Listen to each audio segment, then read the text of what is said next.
Welcome to the Project Endure podcast, the place where we talk about life, endurance, persistence, perspective, and so much more.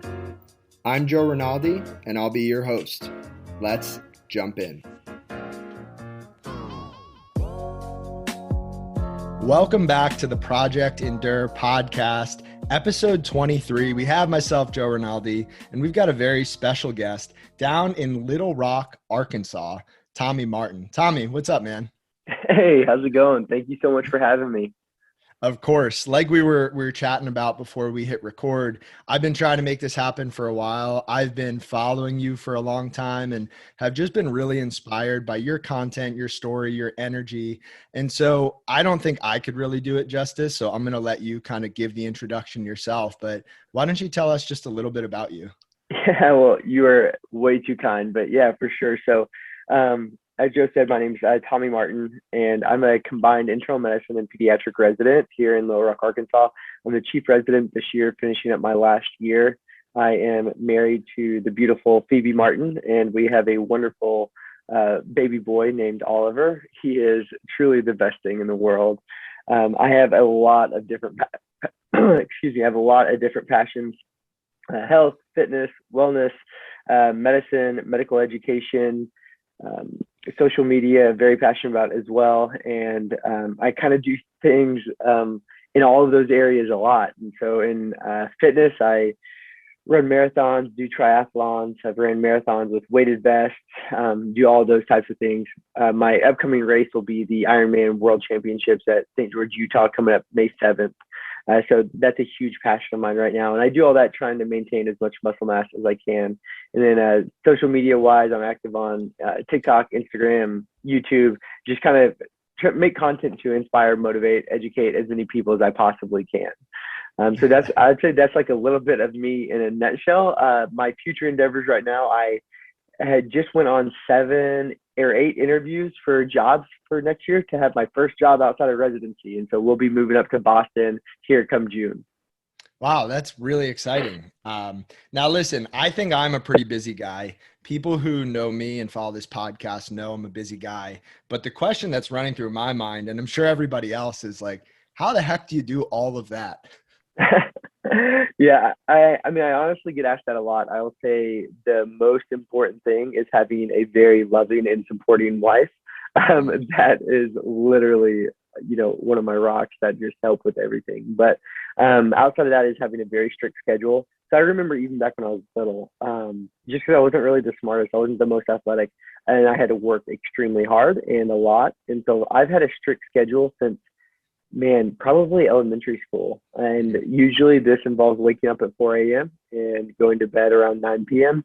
and having my day jam-packed throughout and having a very strict schedule. And so I do that every day and make sure I get enough sleep, which usually, recommend 7 to 9 hours.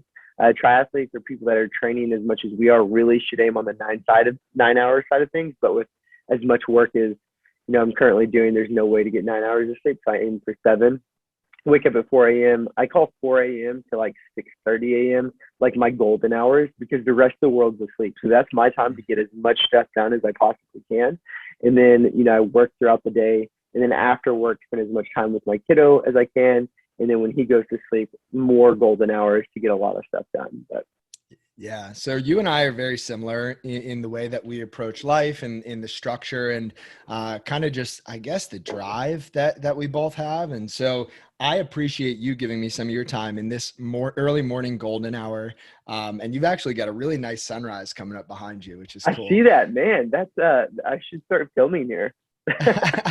But why don't we jump in, Tommy, because I know we have a lot to talk about, and I'll just give you the first question, which is a simple one. And it's, what is the hardest thing or circumstance that you've ever had to handle as a person? Yeah. So I would say that this kind of stems back to when I was a kid. So just a little background about me. I grew up in a family. We didn't have very much money. Neither of my parents finished high school, and they started their own business. They definitely taught me what hard work ethic, endurance, perseverance looks like, just by building a business from the ground up and coming from poverty to making a business work. But in that, with poverty, sometimes can come a lot of other things. our family was unfortunate and was destroyed by drugs and addiction and adultery. And so when I was 12 years old, not to get into all the details, but my sister and I had found, when we were cleaning that house, had found drugs. And I mean, I didn't know what it was. I thought it was sugar. But my older sister knew what it was. And my life was destroyed. I was wrecked. Everything that I thought I knew, safety and security and all those things, like I lost and was just absolutely crushed. And so my parents got a divorce, and at that time we were already so poor. And then going through the divorce, we became more poor. And like I said, I was just like completely lost and destroyed. And at that time, I knew of God and or who I call God, and I know that at that time I didn't have a good relationship. I would say I just was told like he's real, believe in him. But then at that time we started going back into church, and long story short, but God rescued our family from this. And my my mom and my sisters and I, we'd pray every single night that God would rescue us, that he would rescue my family from this hardship.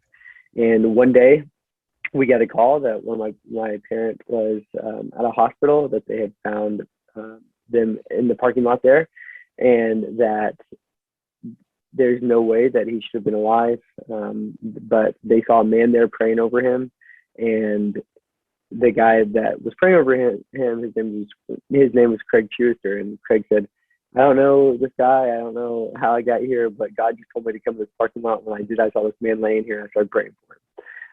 And so from that day forward, my father got back into church and got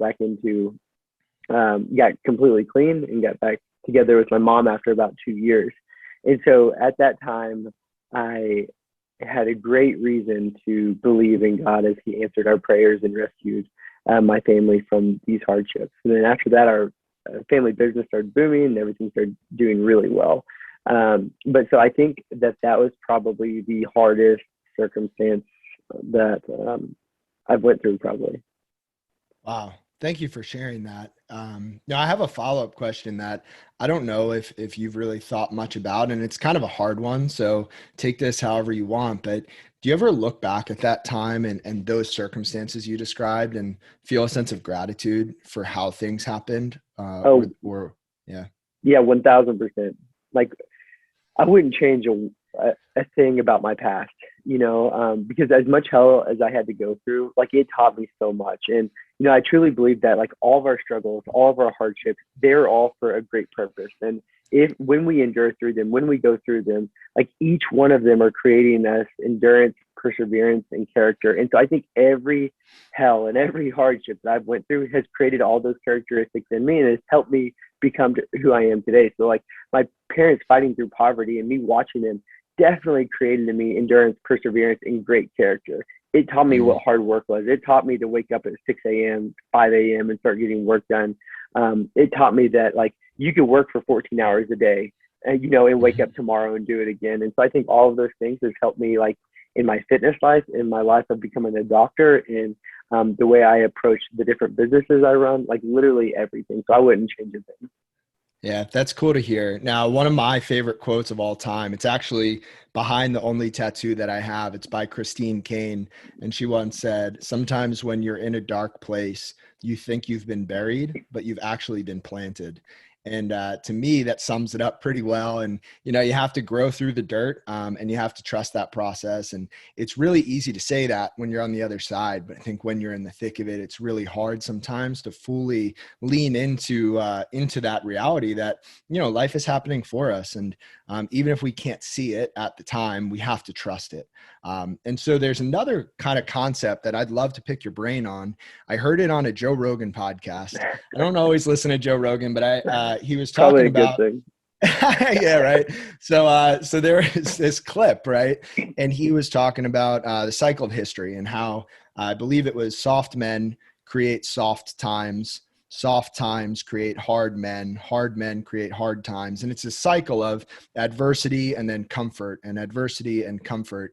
And I guess the question for you is, right, you've obviously learned so much through hardship in your life growing up. And now, as somebody who sees the world through the lens you see it, I mean, you obviously don't want to impose unnecessary hardship on your child or your future children. But are there lessons there that you definitely want to instill through parenthood? Yeah, definitely. And I think you're right. Like, I would never wish hardship upon my family, but there's different types of hardship, right? And so, like, I would never wish like the hardship. I would never wish that I get addicted to drugs and my child has to go through what I go through. But that doesn't mean that I wouldn't wish other hardship upon him. Like the hardship of having to study for 8 hours or whatever it may be. Like, because all of those hardships are very, very beneficial. And I don't, like I said, I wouldn't wish hardship upon us, but I think we should chase it. Like, I think we should, and again, there's different types of hardships that we can't control and hardships that we could put upon ourselves to make ourselves go through, to make us advance and get better, to refine us, to create a better version of ourselves. And so, like, I think all of those things. So, for example, Oliver, my son, that many of you do not know, has an extremely rare genetic disorder called Lamb-Schafer syndrome. It is, there's only 400 people in the world with it. It affects his gross motor, fine motor, and his speaking ability. He is going to go through hardships that many of us will never understand. It would be very easy for me to pick him up and carry him everywhere when he has a hard time walking, but I'm not going to. I'm going to make him walk from from across the kitchen all the way to me if he wants to get to me. And does he whine and get mad sometimes? But the day he started walking, and to see the joy on his face that he was able to walk, like, made all that suffering that I had to watch him go through of learning how to walk so worth it. Because when like, that smile and that laugh on his face was so awesome when we saw him walk for the first time. And so, like, even just in my son's story, I'm gonna make him go through certain hardships that he's gonna have to face, and I'm gonna let him go through it, even though he's not gonna like it, because the end result of that is gonna bring him and us so much joy, and we know it's for his good. And so, hardships that we can control, I would say 99% of the time, you should ensure they're in place for you to walk through or crawl through or drag yourself through if you have to, because they're going to create for you the best version of yourself and all these characteristics that's going to be for your future. Now, the counter to that is to not inflict unnecessary hardship. Like, do not allow, and some of this is so hard because people who battle addiction or other mental illnesses, you can't help it. It's just the hand you've been dealt. But do not inflict on you unnecessary hardships where you have a choice in the matter, just because there's no need for it. Like, your life is going to give you enough hardships, let alone stuff that you put on yourself. Yeah. Yeah. I mean, all of that is just music to my ears. And it's exactly what this podcast, what Project Endure as a whole is all about. And you kind of walked yourself beautifully into the next question I want to ask, which is, obviously you've been dealt hard things in life, but what is the hardest thing that you've ever pursued on purpose? Like, what is the hardest thing you've ever done on purpose, and why have you done that thing? Yeah, so I'd say, like, there's a couple different ones. So, like, in my professional career, I would definitely say medical school and becoming a doctor. Like I said, I was never the smartest. I was never just gifted intelligence. And some people would argue, like, no, there's no such thing. Like, it's all about hard work. But, like, I think I've been in it long enough just to know that there are people that are naturally smarter than others. And whether this is because their parents started reading to them when they were in the womb or whatever it may be, there's definitely a difference there. And so I remember in elementary school waking up at 5 a.m. to study. I remember all throughout high school waking up at 4 or 5 a.m. to study, taking my books with me to football games, basketball games, getting made fun of because they'd say my biology book was my best friend, things like that. Like, I have always worked extremely, extremely hard. And so going through medical school, I did not do well in the MCAT. I had to go to a Caribbean medical school. When you go to a Caribbean medical school, it makes getting a residency much harder. And then when you get in, when you finally get into residency, you work 80 hours a week, every week, don't get paid much. So I would say, like, medical school in itself was probably professionally one of the hardest things I've ever done, and probably will be the hardest thing I've ever done. But at the end of the day, it is, like, so so worth it. Like I would do it all again times five, for some of the encounters I've had with my patients. Just because that one encounter where a patient like hugs your neck and tells you like, thank you for being a great doctor. You made a difference in my life. Or when you see that child healed from cancer, like it makes all of that hardship so worth it. So I'd say like that's the hardest thing I've ever done in my professional life. Physically, I would say either running a marathon with a 40-pound vest, or Ironman Florida. And Ironman Florida was just a different experience because the swim was so hard that I didn't know if I was going to make it out of the water alive, let alone finish the Ironman. And I was also like not feeling well that whole week and just wasn't very good. And so it was just a very big mental battle. By the grace of God, I was able to PR by a lot and still qualify for the World Championships. But that was still probably physically the two most hardest things I've ever done. The marathon with a 40-pound vest, I had decided to do that after I qualified for the Boston Marathon. I ran a marathon with a 20-pound vest, wanted to challenge myself further, so ran one with a 40-pound vest. And things were going like, okay, I guess you could say okay. I mean, like I was definitely in the suffer, in a joyously dark place for a lot of it. But like at mile 18, my vest broke. And so I had to carry 20 pounds in my arms for the last 8 miles to make sure that I finished running it with a 40-pound vest and not a 20-pound vest. So that made it even more challenging. But by the grace of God, we finished it. And it was weird enough. It was a small marathon, but I actually finished first in my age group. But that tells you how small of a marathon it was. Well, just out of curiosity, I have to ask. So the marathon with the 40-pound vest and really 40-pound vest and then half of it just carrying 20 of those pounds, what was your time? I believe it was a 3:47. That is incredible.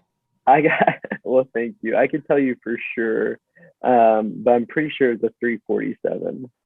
Yeah, that's fine for most people without a 40-pound vest. And so, as I kind of digest all of this, it's interesting. Two big things stuck out to me. So you said at one point that people would make fun of you when you were younger studying, that your biology book was your best friend. And then you talked about, the marathon and then the Ironman where you were joyously suffering. And I guess the question that's just running through my mind is back at, as a child in school or as an adult running races, why? Why are you able to continue on doing things that are so different than most other people? Because I guarantee you that most people who'd be made fun of in school as a child for studying too much would probably stop. And most people who'd run a race and their vest broke and they had to carry 20 pounds would probably stop. And to be quite honest, probably not even start that kind of race. And so why, what is the driving force behind everything that you do that is so challenging? Yeah, I'd say there's a couple different things. So the first thing I truly believe would be my faith, that I believe, that Jesus Christ died for me and that he rose again after 3 days, and that by believing in him, I have salvation. But in that, to experience someone who loves me so much, who would do all of that for me, and give me life, gives me so much drive and passion to live my life with everything I have every single day, and in doing so with the passions that he has given me. And so I believe that in what way can I show my God glory and honor? And I believe it's by living this life to 110%, so that when people look at me and they ask, why are you able to do this? Why are you wanting to do this? I could say, well, the love that Jesus Christ has for me and the passions he's placed in my heart, I have to give him 110% of everything that I do. And so I think that is a big driving force and a reason why I have so much passion, and just drive to do all these things. So that would definitely be one of them. Another thing is I never stop fixing my eyes on the end goal. So why in the world would you study so hard when you had such a hard time at it? And it's because I never once stopped thinking about my future patients. I never once stopped about that child that was going to be healed from cancer. I never once stopped thinking about that rare diagnosis that I might end up making one day. And so when that hour 12 of studying comes around, I just fix my eyes back to that child, fix my eyes back to those future patients.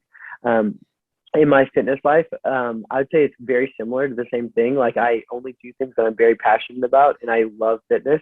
But at the end of the day, again, like through the hell and suffering, all I think about is that end goal of accomplishing whatever goal I have set, and at the end, hopefully to inspire people, hopefully to glorify the God that I serve, and um, yeah, just to do everything I can with all that I have. And same with social media, like people are like, you must put in so many hours of working on social media. Why in the world would you ever do that? Some people do it for financial gain, for to get followers and things of that nature. I don't think any of that's wrong. But at the end of the day, I have a folder in my phone that says my why, and all it is DMs from people that saying, Tommy, thank you so much for this post. It saved me from killing myself. Or Tommy, thank you for this post. It helped me with my body image. And so when I'm getting burnt out on making content and I go to this folder, my why folder, and see the people that it's helping and the people that I'm serving, how can I not have so much drive and passion to keep doing those things? Yeah, man, so much good stuff there. You and I are way more similar than I thought. I have an album on my phone of screenshots like that. And it keeps me going for sure. I want to rewind to something you actually spoke about in the beginning of the conversation was Oliver walking across the kitchen to get to you. And in that example, you are the end goal, right? The only reason he would get up and crawl and walk and move is to get to you. His eyes were fixed on you as the end goal. And I think a lot of times through life, people might not have that, right? That thing that their eyes are fixed on, that they're moving toward. And that can make endurance, persistence, perseverance really, really hard. And it's been said actually that resilience is endurance with direction. And so I would love to hear your take on that concept, just in terms of like what it is that you're moving toward ultimately in this life. Because obviously you have so many things going on. You're a father, you're a husband, you're a child of God, you're a doctor, you're a triathlete, you're a hybrid athlete, you're a social media. So like when you look way down into the future, obviously you have all these things that are anchoring you now, but like what is the ultimate goal, or do you even have that in mind? Yeah, so I would say that my ultimate goal, one, would be to glorify God, and so that when I die and get to heaven, that when God looks at me, He just says, "Good work, good and faithful servant." Like you are not perfect, and you failed all the stinking time, but you lived your life on fire for me. Mm. So that would be like one ultimate goal. Two would be to make a difference in as many people's lives as I can. When I started social media, I made a deal with God. If it helps one person, I would never stop. And Mm. so to literally help as many people as I possibly can. Three ultimate goals. This is just like in my professional life would be to become a med peds program director of an institution of a medical center, and to do overseas mission work and hopefully build hospitals in underserved countries. So I'd say that those, and then with like my fitness life is just to continue to inspire people and do things that I love. Once I stop enjoying it, I hope I stop it because I won't be effective at inspiring others to do it as well. And so I'd say those are like my big goals in those areas. And then as a husband and father, it is for my wife to be the best husband I possibly can, and to support and encourage her in all of her life goals and dreams and help her accomplish them. And then with Oliver, it is to never set boundaries on him, and never limit him, and let him know that regardless of his diagnosis, it does not define him, and that he can accomplish anything in this world that he wants. And if he wants to be the first person with Lamb-Schaefer syndrome to do an Ironman, I will support that. If he wants to be the first person with Lamb-Schaefer syndrome to be the best guitarist in the world or the best drummer in the world, whatever it may be, then I'll support him in that. But to help him achieve everything in this world that he wants to, and to show the world that your diagnosis does not define you and you can accomplish anything you want. Ah, man, I honestly would love to hear more about that. And so let me ask another question. I'm sure that when you and your wife found out that you were pregnant, right off the bat, like your first instinct is not, oh man, something's going to be wrong. It's, oh, this is going to be amazing. And you probably have an image and a vision pop into your head as to what it's going to be like to be parents.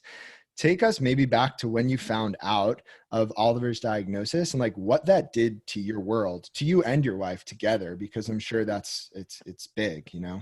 Yeah, for sure. So, it's kind of like a long story, but I'll share quite a bit of it with you. So very first, when We got pregnant, crazy excited. When we started to have our ultrasounds, Oliver was very, very small. So he met the diagnosis of something called IUGR, intrauterine growth restriction, which just means that he's very small. At that time, we were really scared, didn't know what it would mean for sure. We know that that can end with premature labor, things of that nature. But we got home that night, and I would read a Bible story to Oliver and Phoebe's stomach every night. And when we did, this Bible story was about David and Goliath. And this was the very same day. And definitely, I think God's planning. But at the end of the story that night, it said, thank you, God, for using me, even though I'm small. And so for that, from that day, we're like, man, we don't know why he's so small. But we know that God's hand is in this. Like he's showing us right now, like we don't need to be scared. We don't need to be alarmed. Like his plan is perfect and it's going to be perfect for Oliver. So we went through pregnancy, things went really well. We went through the delivery, things went really well. Well, after delivery, being the doctor that I am, I of course did a physical exam on my child, and like looked him over. There's like some weird, quirky things about him that wasn't necessarily normal, but wasn't abnormal enough to be abnormal. But I still just mentioned it to our pediatrician. So like he had knee dimples and elbow dimples. His fingers were very long. He had a very small button nose, kind of like I do. He had a sacral dimple. His fontanelle of his head was very, very small. And so they did some like ultrasounds of his sacrum and different things, and everything came back normal. So we're like, okay, fine. Well, so we just kept going on. Well, by about 4 months old, he wasn't rolling over yet. So by 4 months, your child should start rolling. And so I told my pediatrician, I was like, I want to see physical therapy. And she's like, Tommy, he turned 4 months old yesterday. Like, calm down. Like, we can wait to see. Well, by 5 months old, he like was just about to start rolling, but they still let us go see physical therapy. Physical therapy didn't he didn't meet qualifications for physical therapy, so it's kind of weird. But you have to be 2 standard deviations outside of the norm to qualify. Well, anyway, so we just kept things going. Well, he still wasn't gaining weight at all. He was eating an absurd amount of milk and still not really gaining weight. So then they referred us to see to a neurologist, and the neurologist said that he had low truncal tone. I forgot another awesome part of the story. Anyway, I'll go back to that. Well, with his low truncal tone, then they referred us to genetics. At genetics, they did genetic testing, came back with this really rare diagnosis. And so we found out on a Friday at 5 p.m. All offices were closed. We just get a message that says your child has this really rare deletion. We don't know, like the thing didn't say the name of it or anything. And so Phoebe and I were like, well, what in the world does this mean? We couldn't get a hold of anyone. But thankfully, since we're doctors at the hospital, we were able to call some of our good friends who are genetics doctors who would be his geneticists, and we found out some about it. Well, we were devastated. Like, obviously, like we didn't know what this would mean for him. There was like at the time only 300 kids with it. There's like literally no case reports on it, which for medical people, like we want to research as much as we possibly can to know everything we can about it. Well, when there's no research on it, you can't really know much about it. Well, so obviously we were really upset, but we trusted in God in this. Well, the next day I met up with a friend at a coffee shop, and this friend didn't know this about Oliver yet. But I took Oliver with me, and we were sitting there, and this man in the coffee shop came up to us and was like, oh my gosh, your son is the cutest thing in the world. I was like, oh, well, thank you so much. He's really special to us. He's like, and I just want you to know you have nothing to worry about. I was like, excuse me? He said, yeah, he's just perfect. Like, you have nothing in the world to worry about. And like, I just started crying. I'm like, what in the world? Like, because we just found out yesterday. No one in the world could know anything was going on with Oliver.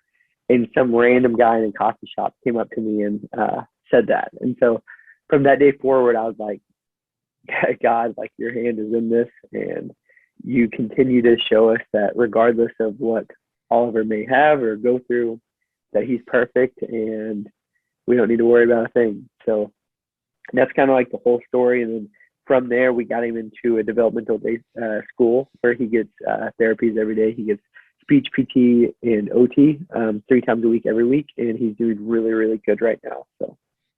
That is incredible. That I teared up over here. Thank you for sharing that. And So I'm a physical therapist by trade, and I did a rotation at a children's hospital when I was in school. And one of the clinicians shared me this poem. It's called "Welcome to Holland." Have you ever heard of that? No. So it's this really cool poem that the Children's Hospital would actually sometimes just send to parents as kind of like an encouragement. And essentially the idea is, when you're expecting to have a child, you think you're going on this great vacation to Italy. That's where everybody else has been going. It's fancy. There's all this stuff you're looking forward to. And then you find out that your child is maybe a little bit different. And someone says, "Welcome to Holland." And you say, "Holland?" I thought I was going to Italy. And, the whole poem is about how Holland is different. It's a little bit of a slower pace. There's not as many people there. It's X, Y, and Z, but it's beautiful. And the poem is just really well written. So it's a cool resource, but really appreciate you sharing that. And Yeah. there's no doubt in my mind, Oliver is going to develop into a credible man, especially with you and your wife leading the way. So why don't we shift gears just a little bit to the third question of the podcast, and one that I really think that you'll have a lot to say about. And it's a simple one again. And the question is, what does the word endurance mean to you? Yeah, that's a really, I think, great question and a deep question. So I think endurance is the ability to withstand hardship, hurt, fatigue, failure, maybe even depression, and to keep going, to be able to take on all of these things. And whether you're running, crawling, walking, scooting by, moving inch by inch, but just not stopping. So the ability to go through as much hardship as possible and not stop moving forward. Or even, I guess not even if you were to get pushed backwards or fall backwards or even fall down a cliff, but your ability to not stop. And I think it's so hard, like at times, especially, if you are, say that you have this goal in mind and you feel like that's the only place you're moving is backwards. But even to endure through the backsliding and to persist through the zero progression, and to not give up. So I think endure ultimately would be the ability to not give up regardless of zero progression or progression, and to be able to take on all of the hardships that you're faced with and to keep going. Yeah. And just in that definition and description you gave, it just makes sense that endurance is something that comes from the inside out. And while it might show to the world, and we might be able to see what endurance looks like over a long period of time, at the end of the day, endurance happens despite what's happening outside around us, and it has to come from a place deep down within. And I think that's beautiful. And so I guess just a follow-up question, when you're running marathons with weighted vests or Ironman races or any other physical endurance event, do you have those moments where you want to stop and where you have to talk to yourself and get out of that mind space and choose endurance in those moments? Yeah, I would say definitely. And first, I want to say something else. Is like endurance looks different for everybody. Yeah. Right. You have like these amazing, crazy athletes who endurance to them are holding 340 watts on a bike, still jacked out of their face, pumped that they're enduring through this hell. But not everybody's endurance looks like that. You have other people that have crazy good endurance of not sacrificing their life when they're going through the most debilitating depression that they've ever been through, and they can't even get out of bed, but they're enduring through those mental battles and not taking their life.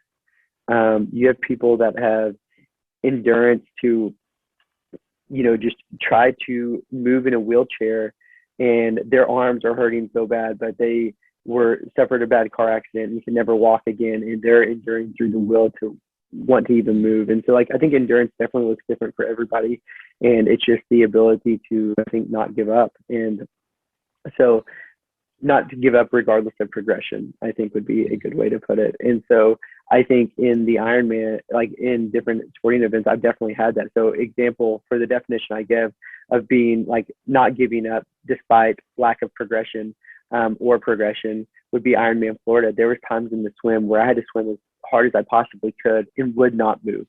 It was moving backwards because of the rip current. And then in those times, I wanted to give up. I thought I was going to drown. And I just had to keep talking to myself like, I will persist longer than this rip current. I will endure longer than these waves. Whether the sea takes 10 hours or 15 hours, it will give up before I do. And I feel the same about the pain in my body when I'm running. I feel the same about my windedness when I feel like I can't breathe on the bike or whatever it may be. My will to succeed will persist longer than the hell that I'm going through, and I'll ensure of it. And the way that I do that is obviously fix my eyes on my future goals, fix my eyes on accomplishing this, fix my eyes on the ability to inspire others. And I always, like when I get into a very, very, very dark place, I say, and I just do this mantra literally for hours. God give me strength, God give me perseverance, God give me endurance, God give me hope. God give me strength, God give me perseverance, God give me endurance, God give me hope. And I'll just recite it and recite it and recite it. But that's generally what I do. Yeah, and I love that because it almost just goes to show how endurance is bigger than just us, and we have to be able to draw on things that are bigger than us, but also know that our actions and the way that we endure, that's going to impact other people, whether that's your son, your wife, or somebody who's seeing you from afar on social media. Our actions and the way we carry ourselves create ripple effects that we probably will never fully understand how far they spread. And I think that's just a beautiful image, especially with you in the ocean, making ripples in the waves. So, Tommy, to be respectful of your time and to wind this down, I want to ask the final question. And obviously you're a parent, and I've been phrasing this last question a little bit differently based on the guest. But I want you to think of this in terms of Oliver someday. We talked about how Oliver's going to face challenges just like any human being. But someday when Oliver's older and he's going through a tough time, or somebody listening to this podcast right now in real time, hearing my voice, about to hear yours, going through a really hard, challenging, maybe even dark season of life, if you could give that person a piece of advice, guidance, wisdom, what would you say to Oliver someday? And what would you say to the person listening right now who's going through that time? Yeah, I would tell them that no matter what the hell or they're going through or the dark time that they're going through, or their suffering that they're going through, some way, somehow find joy in it and constantly remind themselves that this suffering and this dark place that they're in is not meaningless, and it's for a great, great purpose for them. And that even though they may not see it or realize it, that it is creating in them great endurance, perseverance, and character. And if they could put hope into that, that I could promise them once they make it through it and at the end of it, they will look back upon it and be so thankful that they had to go through all of that because of what it created. And that they are capable of enduring through it, and that they're capable of persevering, and that they're capable of accomplishing anything in this world that they want to, and that this dark place is necessary to achieve all of those things that they want to, and to keep their minds fixed upon that. Man, I mean, just amazing. I don't have anything to add to that, except I've been on a big Viktor Frankl kick recently. And so I'm going to throw in a Viktor Frankl quote here at the end, just to add on. He said, "In some ways, suffering ceases to be suffering at the moment it finds a meaning." And just to go back to the fact that it's bigger than us, I think that's an easy way to find joy in suffering. And you said it so well, Tommy. So thank you for all of this conversation today, and just your presence and your intention and how you show up in the world. If people want to follow along with what you're doing, connect with you, or just get in touch in any way, what would be the best place for people to find you? For sure. So on Instagram and TikTok, my tags are just dr.tommymartin. So that's a super easy way to find me. I try to respond to as many messages as I can on Instagram. TikTok, there's just way too many. So usually Instagram is where I can get to respond to more messages, or email would be even better. It's just dr.tommymartin@gmail.com. So any of those areas, I would be more than happy to connect with anybody that would like to. Awesome, man. And before I let you go, you told me before we started recording, but what's up next for you in terms of endurance events out in the world? Yeah, so I have Ironman World Championships in St. George, Utah coming up May 7th. And then I have Ironman 70.3 Maine in July 31st. And then I have that Ironman 70.3 World Championships in October. So those are the 3 races I have coming up. And my beautiful wife is doing her first Ironman coming up May 22nd in Tulsa, Oklahoma. Wow, that's awesome. Well, the Project Endure community will be following along and rooting for you guys. So thank you again, Tommy. Really appreciate it. Yeah, Joe, absolute honor. Thank you for having me. And I'm so thankful we were finally able to connect. You're such an inspiring person, and I'm grateful for this opportunity. Thank you so much, man. All right, have a good one. If you enjoyed this episode of the Project Endure podcast, go ahead and subscribe, leave a review on your platform of choice, and share this episode with a friend. It helps us get more conversations like this out to more people like you. We appreciate you, and we'll talk to you next time. And one more thing. If you're looking for a community of people all striving to be better together, check out the Project Endure Hard Things Club. The link is in the description below. We'd love to have you.